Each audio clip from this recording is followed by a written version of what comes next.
Здравствуйте, самые лучшие зрители! Меня зовут Полина.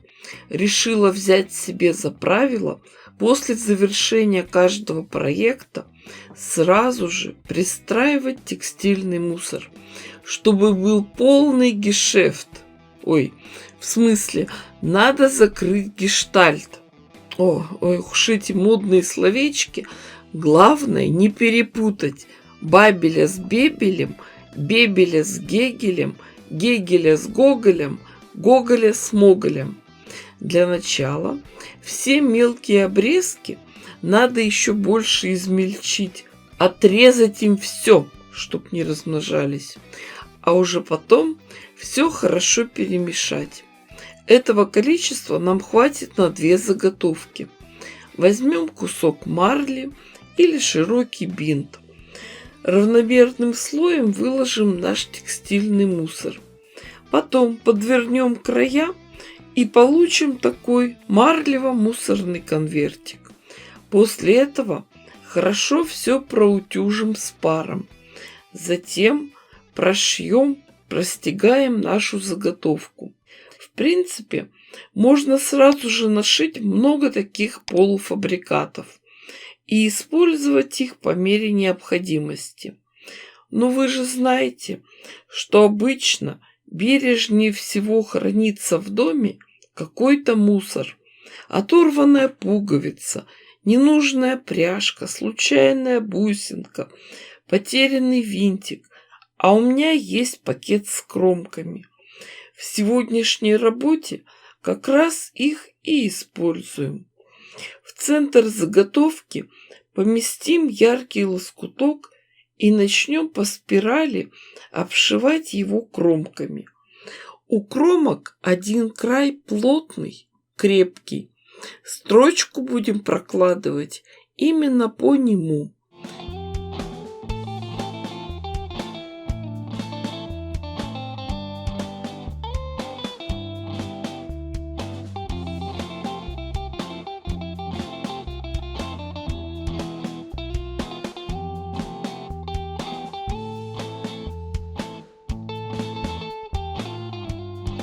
В этой детали будем использовать ткани всех оттенков красного цвета. Кромки у меня разной длины. Специально ничего не подбираем. Что под руку попалось, то и пришиваем.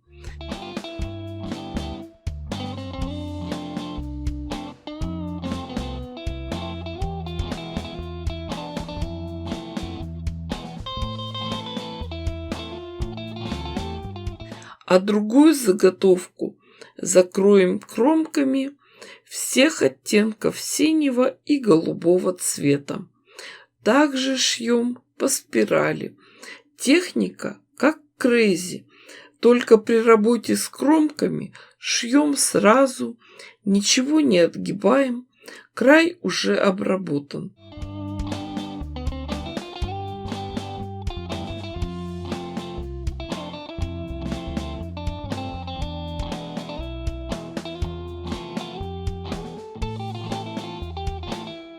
Это у нас будут прихватки, подставки под горячее. Как правило, их никто не стирает, а когда они приходят в негодность, прогорят, их просто выбрасывают. Вот смотрите, шьем мы случайным образом, ничего специально не подбираем, а такая красота получается.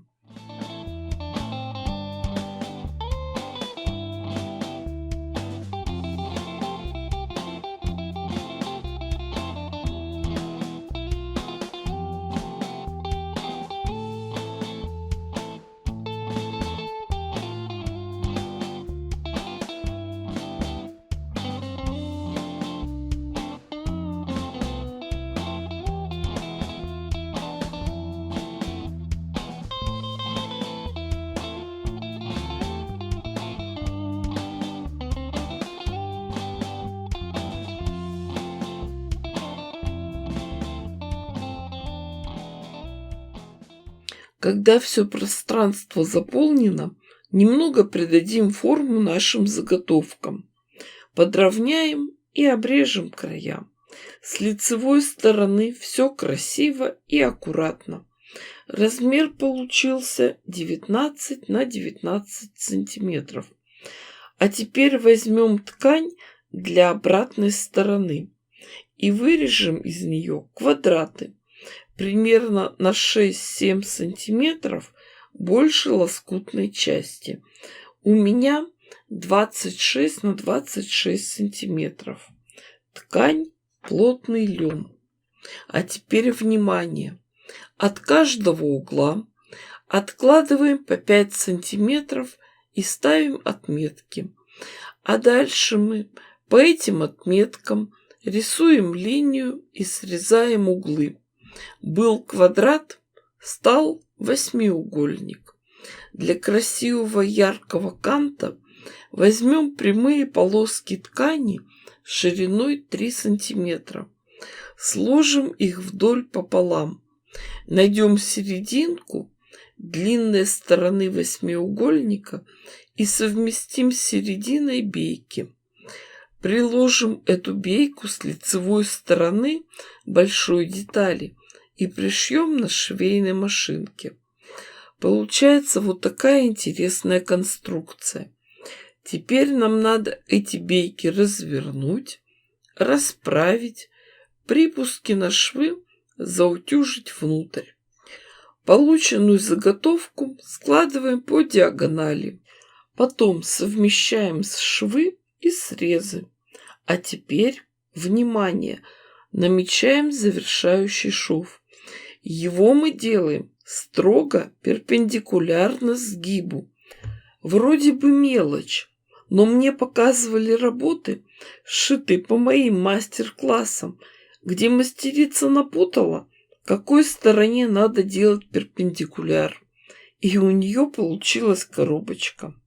Когда все углы прошили, отрезаем лишнее и выворачиваем детали. Тщательно расправляем и подтягиваем углы. А дальше вкладываем внутрь наши красивые лоскутные заготовки и прошиваем на швейной машинке. Здесь нужно 2 строчки. Кант должен быть хорошо закреплен. Если хотите, то можно еще дополнительно прошить середину. Знаете, когда я дошла до этого этапа, то вспомнила, что забыла вшить петельку, но не стала ничего переделывать. У нас дома прихватки не висят на крючках, а постоянно в работе, под рукой, лежат на тумбочке рядом с плитой.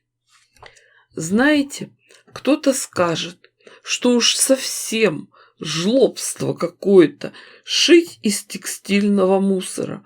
Сейчас все можно купить, стоит копейки. Вот кто так говорит? Вы вообще видели эти современные прихватки? Снаружи красивая, яркая, синтетическая ткань. Внутри синтепон. Один раз прихватили горячий противень и сожгли руки. А с такими красивыми, жаропрочными прихватками можно готовить спокойно. В общем, вы меня поняли. Женщина, твое место на кухне. Семья ждет, не дождется ваших пирогов, томленых щей, жареной курицы, запеченной рыбы. А вы тут сидите и смотрите ролики на канале Поли Стич. Поэтому быстренько ставьте классы, пишите комментарии. Кто еще не подписан, обязательно подпишитесь. С вами была Полина. Всем пока-пока и до скорых встреч!